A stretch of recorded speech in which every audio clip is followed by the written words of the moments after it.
A heart-wrenching ordeal, wrongfully detained for 5 months due to statelessness. Ward Sakeik, a Palestinian woman who has recently married a U.S. citizen, tearfully shared that she lost 5 significant months of her life due to her stateless status following her release from Immigration and Customs Enforcement ICE detention. In her first public statement since the ordeal, she detailed how her stateless condition unfairly criminalized her, despite being born into circumstances beyond her control. I truly lost 5 valuable months of my life because my statelessness was treated as a crime, something completely out of my hands, Sakeik explained during a press conference on Thursday. I never chose to be stateless, nor did I commit any wrongdoing that led to this situation. It was simply my reality that I had to face. Since immigrating to the United States when she was just 8 years old, Sakeik has maintained a clean record and built a life as a successful wedding photographer in the Dallas-Fort Worth area. She and her new husband were returning from their honeymoon in the U.S. Virgin Islands when she was taken into custody by ICE in February. She was only released from the Prairieland Detention Center at Alvarado, Texas, just days after the government tried again to deport her, disregarding a recent court ruling halting her removal. I submitted my green card application just 2 days after I was detained, and the initial stage of my application was approved just last week, Sakeik noted.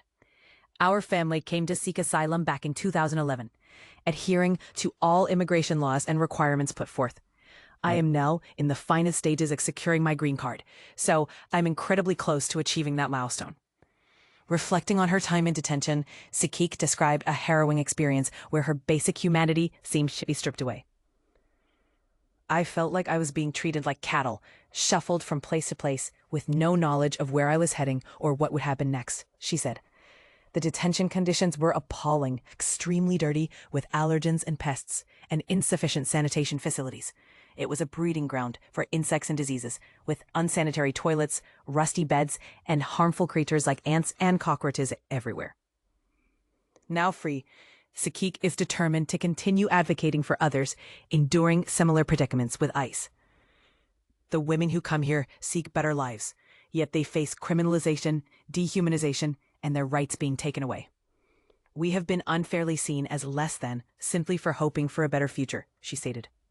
Sakeik and her family, originally from Gaza, arrived in the United States on a tourist visa and applied for asylum. Despite receiving a deportation of her over a decade ago, she was allowed to remain in the U.S. under an order of supervision, allowing her to regularly report to immigration authorities and work legally. A site in Slitsa, the Department of Homeland Security official commented on Sakeik's release, stating, given her marriage to an American citizen and her filing of the appropriate legal applications, her release from ICE custody was granted. However, Sakeik's attorney disputed this, pointing out the release wasn't due to the initial I-130 filing. Instead, they planned to deport her overseas during a press conference. In a tweet at the Clipbait, the response to Sakeik's detention has garnered critical attention, particularly highlighting the treatment of migrants during the previous administration. Eric Lee, another attorney for Sakeik, disagreed, emphasized the alarming reality of Palestine's ongoing crisis and the potential danger Sakeik would have faced if deported. Sakeik's story underscores a contentious topic. Does the U.S. government adequately recognize the complexities of statelessness and the human rights of those dealing with it? What are your thoughts on lasting reforms to ensure such tragic missteps don't happen again? Share your perspective and engage with the conversation below.